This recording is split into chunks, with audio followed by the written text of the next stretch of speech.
First of all, I have to confess a little oops, because I prepared my homily on the readings which we would have had last Sunday if it wasn't the Feast of the Transfiguration. And so I did the 18th Sunday, but this is the 19th, right? Sorry? Oops. Anyway, the homily I prepared was based on the gospel. As soon as the first words out of Deacon Larry's mouth was, after they had collected all that had been, the baskets after the people had been filled, I knew I was in trouble, because I was preparing my homily on when he gave the people something to eat. So I thought, a day late, dollar short on this one. And so anyway, just pretend that Jesus is there, and he's preaching, and the people, it's getting late, they're all hungry, and most of them, are the poor, because the people who really were the upper-ups, they didn't really give too much credence to Jesus anyway. So the people would have been pretty much lower socioeconomic group. And anyway, the apostles said, send them away, because we don't have anything to give them. And then they find this boy that has 5 loaves, 2 fish, and the boy offers them to them, and anyway, you know the rest. Pretend he read that. And so this past week, I received an email notification from APS of what my electric bill would be when it's due, the 24th or whatever it is of this month. And once I picked myself up off the floor, I had never,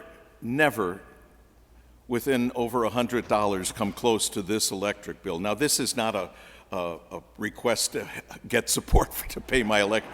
I can pay it. That's not the purpose. But I was thinking, when I got this humongous bill, I thought, what about all the people for whom it's just not an annoyance, but it's really disastrous?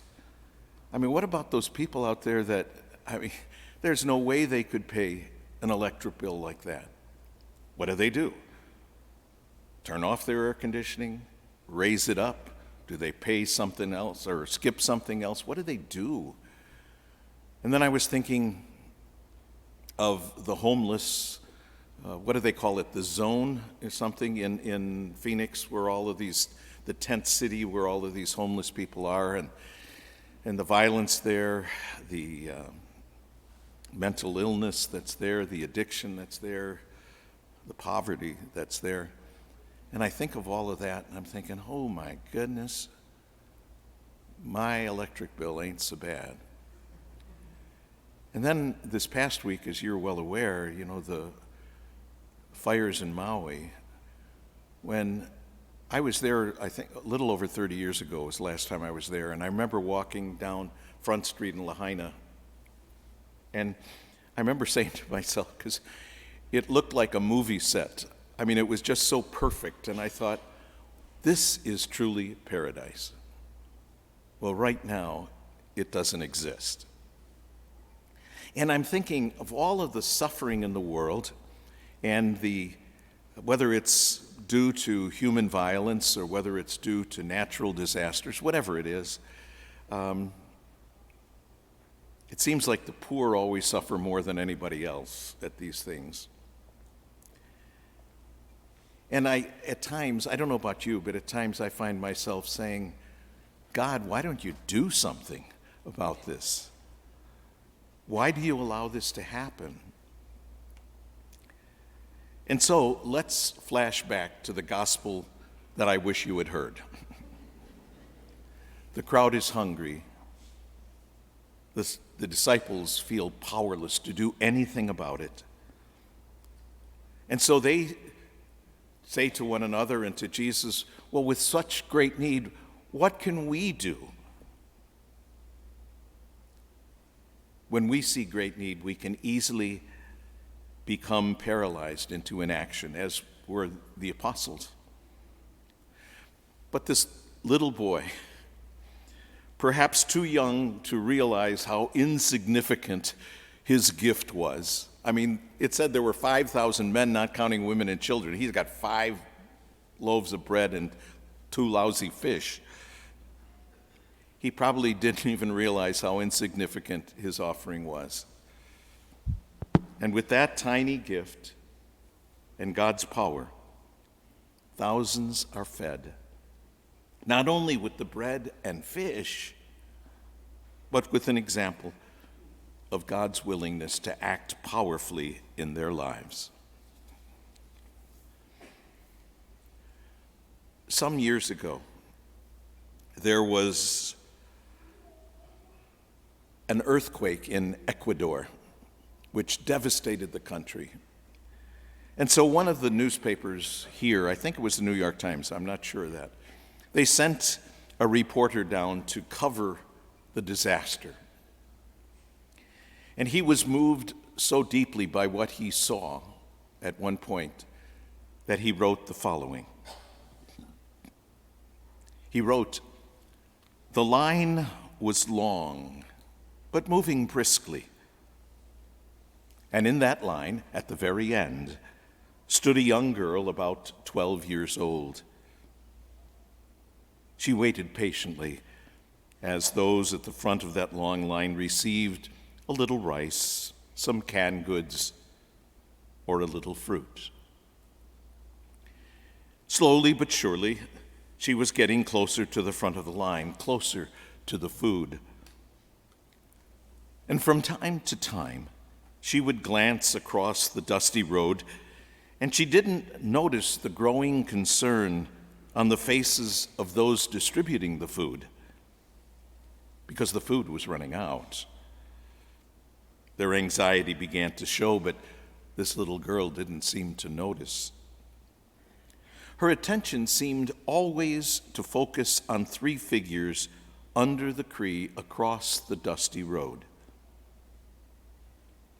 At long last, she stepped forward to get her food, but the only thing left was one lonely banana. The worker seemed almost ashamed to tell her that that's all that was left. But she didn't seem to mind getting that solitary banana.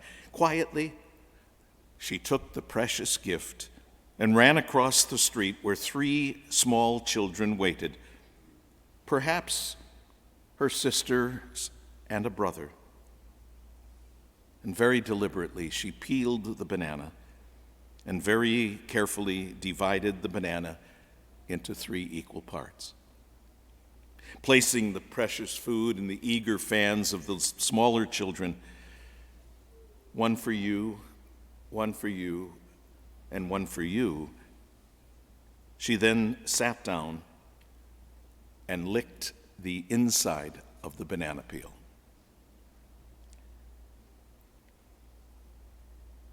The reporter concluded, "In that moment, I swear I saw the face of God."